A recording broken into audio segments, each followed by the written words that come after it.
ouviram falar, alguns ouvintes já estavam comentando e curiosos, né? Já para saber o que são essas doenças psicossomáticas. Eles querem saber se tem elas, como que elas são desenvolvidas. Então, o que são essas doenças psicossomáticas? Acho que é importante começar, né, falando sobre o conceito, né, de psicossomática, assim. A palavra psicossomática, ela se divide em duas, psico e somática, né? Somática vem de soma. Psico e soma são dois termos gregos que significa, respectivamente, mente e corpo. Como conceito, a psicossomática ela começou a ser estudada na metade do século, acredito que na primeira metade do século XX, certo?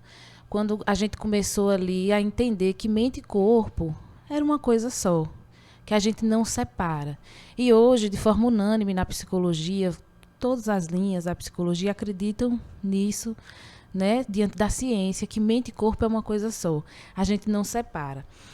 Então, desse ponto de vista, principalmente dentro da psicanálise, se estuda muito isso. Tem um psicólogo famoso que ficou famoso por estudar a psicossomática, que é o William Reich.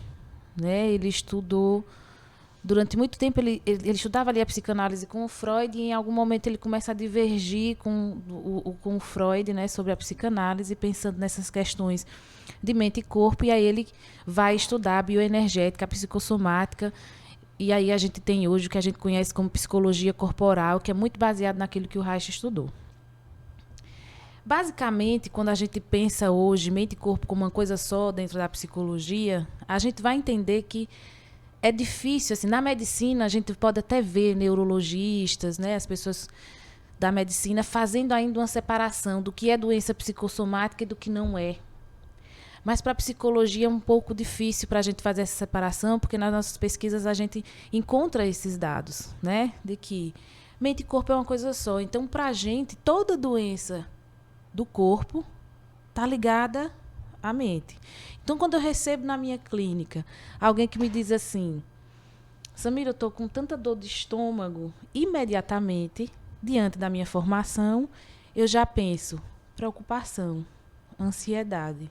Está preocupada com alguma coisa? Está ansiosa com alguma coisa? Ou então eu nem questiono, deixo a pessoa contar a história. E ali eu identifico que há preocupação e há ansiedade, que é o órgão que é afetado por essas emoções. Então, Reich, por exemplo, ele vai localizar no corpo os órgãos que vão ser afetados por determinadas emoções. Então, o estômago e o cérebro é muito afetado por estresse, por ansiedade, né, preocupações. O rim vai ser muito afetado por medo. O fígado vai ser muito afetado por raiva. Então, as pessoas chegam na clínica: estou cheia de mancha roxa no corpo, não sei de onde veio. Quando começa a contar, passou raiva. Essas são as manchas, geralmente são causadas por problemas no fígado. E aí está ligada à raiva, entende? Por exemplo, problemas no sistema reprodutor, está muito ligado à falta de prazer na vida, né? Está muito ligado, está faltando prazer nessa vida. Então vai dar mioma, sabe? Vai dar cisto, vai dar alguma questão ali. A gente entende muito que o corpo ele conversa, muito nesse movimento. Interessante. Rayane? Samira, e quais são as doenças psicossomáticas que mais afetam a população atualmente?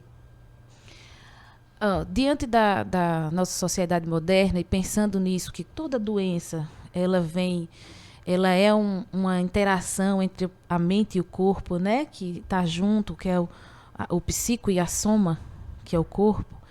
Então a gente tem aí hoje, pensando na saúde, na psicologia, que a gente chama aí de saúde mental, né, a gente vai ver muita ansiedade, muita gente vai ter o que a gente conhece como gastrite nervosa, né? É uma das doenças que é classificada aí como a psicossomática muito mais vista, que a gente vê. A gastrite nervosa, enxaqueca. Quantas pessoas vão a diversos neurologistas procurando tratamento para enxaqueca e não tem tratamento para essa enxaqueca, não acha tratamento para essa enxaqueca. Vai achar na terapia, né? Quando a gente fala, vai falando sobre as emoções, essa enxaqueca vai desaparecendo, essa gastrite vai desaparecendo, né? Só que não é que quando a gente fala que é uma doença psicossomática, que é alguma questão emocional, muitas pessoas pensam que a gente está dizendo que aquele sintoma não existe. E não é isso, existe. Diante de uma gastrite nervosa, você pode chegar a uma úlcera e depois a um câncer, que começou emocionalmente. Então, quando eu atendo clientes extremamente ansiosos, extremamente nervosos, que não, às vezes não aderem ao tratamento, não querem, não conseguem, né, seguir, a gente sabe que posteriormente aquela pessoa pode desenvolver uma gastrite, uma úlcera e um câncer. E aí, de onde veio esse câncer? Todo médico vai dizer, a gente não sabe dizer como é que esse câncer apareceu, né? A alimentação, no caso do estômago, pode levar à alimentação, mas se você fala, por exemplo, de um câncer de tireoide, de um nódulo na tireoide, eles vão dizer, não sei, eu mesmo retirei a tireoide tem 10 anos, eu não tenho tireoide há 10 anos, eu retirei um nódulo. Todo médico que eu passei me falou a mesma coisa. A gente não sabe dizer de onde vem o nódulo da tireoide, né? Ele aparece, é coisa das células, nós temos essas células nos nossos corpos, eles respondem assim. Mas quando a gente estuda as emoções, a gente entende, a tireoide é uma glândula endócrina, né? Ela está no local que é da fala. Então, se eu tenho bloqueios relacionados à fala, em algum momento eu posso desenvolver um nódulo ali. É do corpo. Então, para a psicossomática, isso é real. Entende? É verdade. E como tratar dessas doenças? A psicoterapia, a gente entende que é o melhor caminho porque é o caminho da fala. É onde a gente consegue colocar para fora as sensações, entender as nossas emoções. Então, muitas vezes você teve... O nosso corpo, ele é histórico, ele guarda memórias, né? Aí, então, na infância, o período que a gente mais absorve essas memórias, fica ali. Então, se você não trabalha o que aconteceu na infância, na adolescência, os traumas, aquilo ali vai ficar marcado no seu corpo. Então, muitas vezes você tem ressentimentos, mágoas, que você não consegue se livrar. Esse ressentimento e essa mágoa vai para o seu fígado. Então, é mais psicológico, não há remédios. Assim, há remédios quando o órgão já está afetado. Sim. Então, você vai ter que ir para a medicina. O que eu estou querendo dizer aqui é... A gente consegue perceber que você pode ter um problema no fígado antes de você ter, porque você é ressentido e magoado. Tá entendendo? Sim. Então, automaticamente, se você tem ressentimento, se você sofre de muita raiva, não consegue controlar a raiva e as mágoas, né? A gente brinca às vezes entre psicólogos, cuidado com o fígado. Né? Cuidado com o seu fígado, você está sentindo muita raiva. No caso, coração, por exemplo. Não, quando a pessoa tem muita raiva, a pessoa que fica nervosa, por exemplo, não atinge o coração? O órgão que vai pegar a raiva de fato, que vai adoecer, Sim. é o fígado. O coração, ele está ligado a ódio, a amor, entendeu? A relação de ódio, ela vai para o coração. Vai adoecer o coração. Agora, a raiva, ela geralmente vai para o fígado, o ressentimento vai para o fígado. Porque, às vezes, tem pessoas que ficam com bastante raiva, discutindo, brigando mesmo, e até chegam a passar mal ou até morrer de raiva mesmo, como já vimos em alguns... Aí é o pico de estresse que a raiva provoca. E aí o estresse bate no coração e no cérebro. E aí a pessoa... Pode infartar. Então, dizer morrer de tristeza ou de raiva pode ser verdade. Sim, porque vai acumulando ao longo dos anos. A tristeza, por exemplo, ela enfraquece os pulmões. Então, as pessoas, quando chegam com problema de pulmão, né? Aí, não sei, toda hora eu tô com pneumonia. Né? Alergias também. Alergias, esses problemas respiratórios ligados ao pulmão, tá muito ligado à tristeza. Então, toda hora eu tô com pneumonia. Esses dias eu ouvi na clínica, eu tô tendo pneumonia, já é a terceira vez que eu tenho pneumonia, sou jovem, cuido da minha saúde e a pneumonia não para. Como é que tá a tristeza, né? Como é que tá lidando com a tristeza? Interessante. Samira, existem pessoas que são mais propensas a isso? por ter passado algo, enfim, por qualquer quadro que ela tenha vivido. Sim, tudo, como eu disse, né, o nosso corpo ele é histórico, a gente tem uma memória corporal. Então, na infância, a depender dos traumas que a gente tenha vivido, a gente vai desenvolver emoções e ter dificuldades de lidar com essas emoções que vão fazer o caminho de chegar em algum órgão e nos adoecer, né? Certo. Samira, como é feito o diagnóstico dessas doenças psicossomáticas? Então, geralmente as pessoas vão primeiro no médico, né? Então, assim, a gente não percebe que a gente está adoecendo. Então, quando eu disse que a gente às vezes brinca entre psicólogos, né? Cuidado com essa raiva, olha o fígado, né? Olha essa preocupação, olha esse estômago aí, daqui a pouco está com gastrite de tanta preocupação.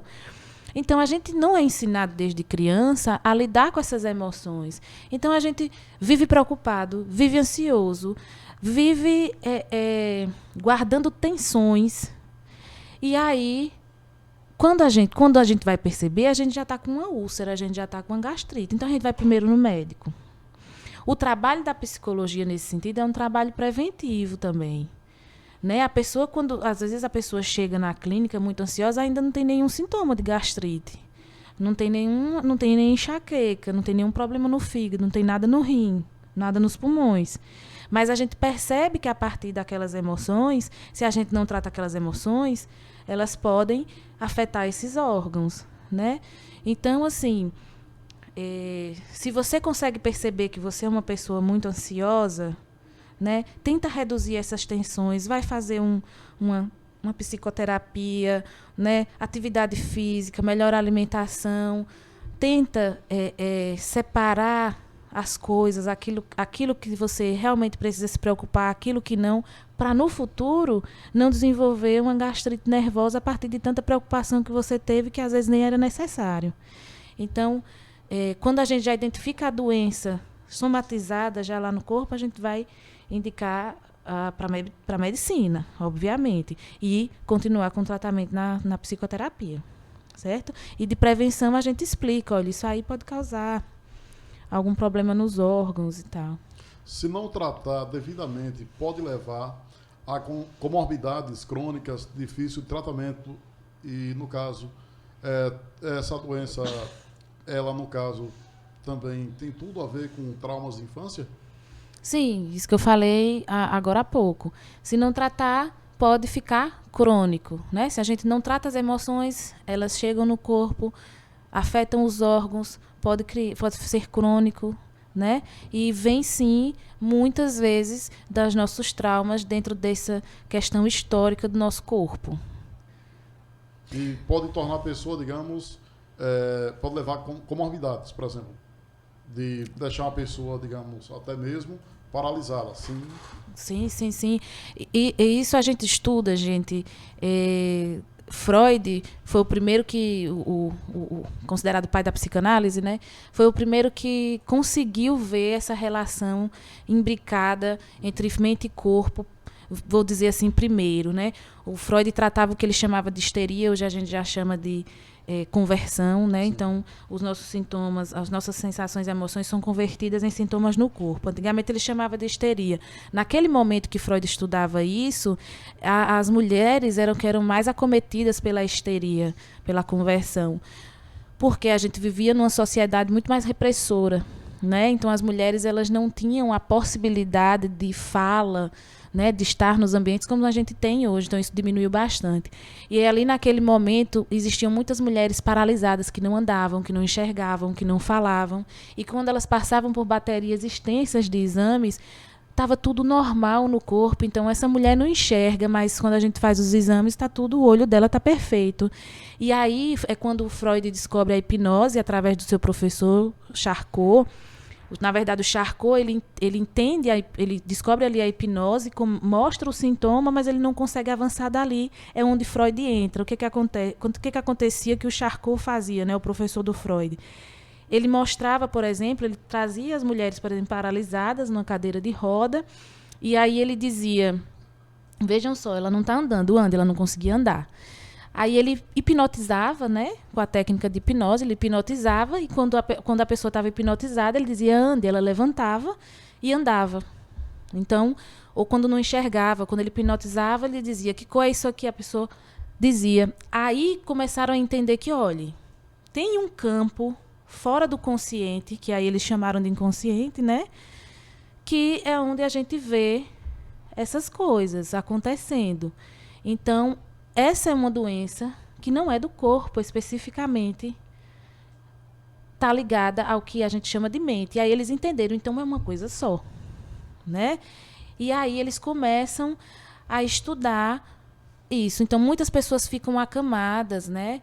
Não conseguem levantar. Já acompanhei senhoras, por exemplo, que tinha senhoras de 80 anos que não tinha, né? Não tinha hipertensão, não tinha diabetes, não tinha colesterol alto, a saúde fisiológica perfeita e não levantava da cama com depressão profunda.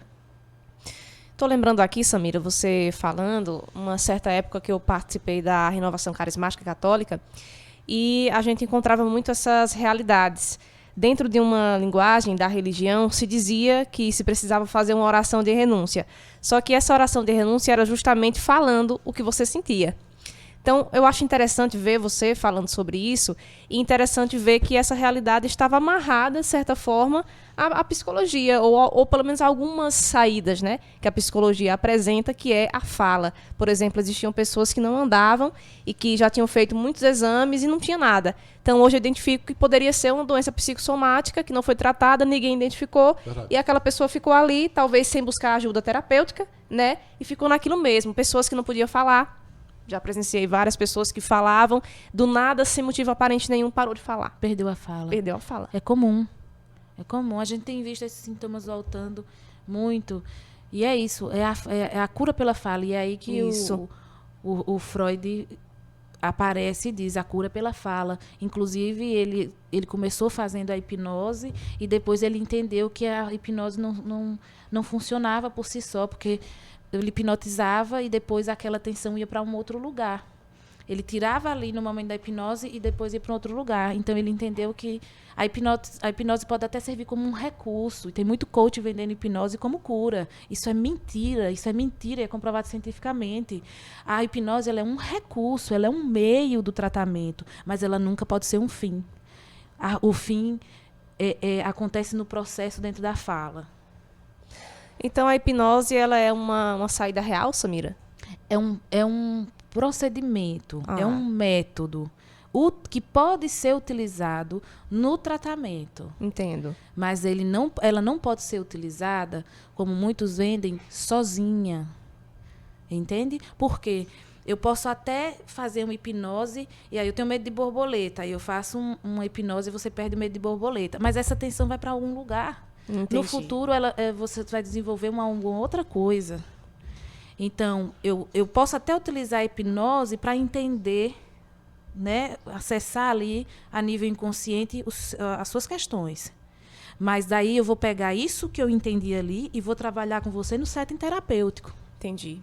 Para que você, conscientemente, acesse, entenda e se livre do trauma.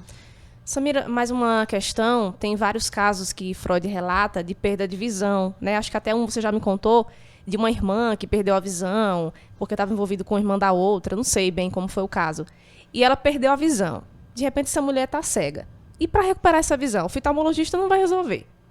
É psicoterapia? A psicoterapia é capaz de fazer ela voltar a enxergar? Com certeza. É na fala. Eu já acompanhei um caso de uma mãe que perdeu um filho e ficou 3 meses sem fala. E aí, como é que faz na psicoterapia se a pessoa não está falando? É comunicação. A fala é comunicação, é comunicar-se. Escrevendo, sabe? Já fiz terapia com adolescente que não falava e a gente sentava na sessão por cartas.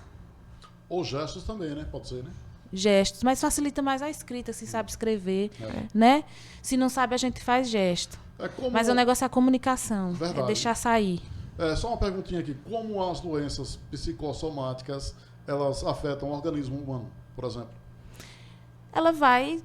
Tudo que a gente falou aqui, né? A doença psicossomática, ela é mente e corpo junto, uma coisa só. Tudo que a gente já falou aqui compreende o que você acabou de perguntar, Aham. né? Mente e corpo é uma coisa só. Se as suas emoções não estiverem bem, o seu corpo vai ser afetado com qualquer tipo de doença. Não existe uma doença que é psicossomática e outra não para a psicologia. Todas nascem das emoções. Samira, um recado final para uma vida melhor, né? Para identificar essas doenças, o que fazer?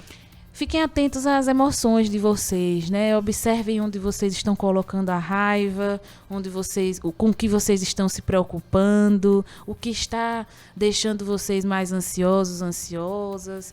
Então, observe essas emoções, porque é a partir das emoções que essas doenças vão aparecendo. Tem um poema da Viviane Mossé, será que dá para botar aqui? É rapidinho. Pode dá? procurar. Vamos fazer com que dê.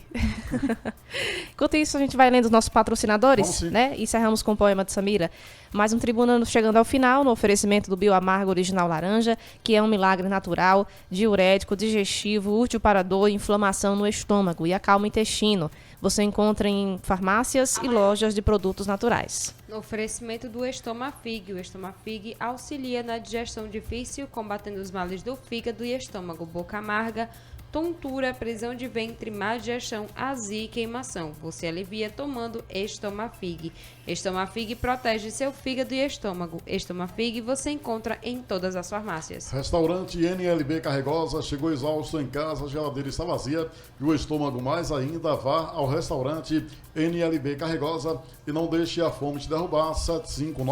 759-9873-3638 e faça o seu pedido em menos de 30 minutos. A solução chegará à sua porta. Lá você encontra churrasco e cozido todos os dias, almoço completo e aquela deliciosa bebida para acompanhar. Localizado na Rua Edgar Santos, após o hospital. Organização Luciana e Família. Samira, seu poema. Eu vou botar a Viviane falando. A Viviane é uma psicóloga, filósofa, psicanalista. Tá certo. Incrível, certo? Vamos lá. É 2 minutinhos. A maioria das doenças que as pessoas têm são poemas presos. Abscessos, tumores, nódulos, pedras. São palavras calcificadas. São poemas sem vazão. Mesmo cravos pretos, espinhas, cabelo encravado, prisão de ventre. Poderia um dia ter sido poema, mas não. Pessoas adoecem da razão de gostar de palavra presa. Palavra boa é palavra líquida, escorrendo em estado de lágrima. Lágrima é dor derretida, dor endurecida é tumor. Lágrima é raiva derretida, raiva endurecida é tumor. Lágrima é alegria derretida, alegria endurecida é tumor. Lágrima é pessoa derretida, pessoa endurecida é tumor. Tempo endurecido é tumor, tempo derretido é poema. E você pode arrancar os poemas endurecidos do seu corpo com buchas vegetais, óleos medicinais, com a ponta dos dedos, com as unhas. Você pode arrancar poemas com alicate de cutículas, com pente, com uma agulha. Você pode arrancar poemas com pomada basilicão, com massagens, hidratação. Mas não use bisturi quase nunca. Em caso de poemas difíceis, use a dança. A dança é uma forma de amolecer os poemas endurecidos do corpo, uma forma de soltá-los das dobras, dos dedos dos pés, das unhas. São os poemas cóccix, os poemas peito, os poemas olho, os poemas sexo, os poemas cílio. Atualmente, eu ando gostando de pensamento chão. Pensamento chão é poema que nasce do pé.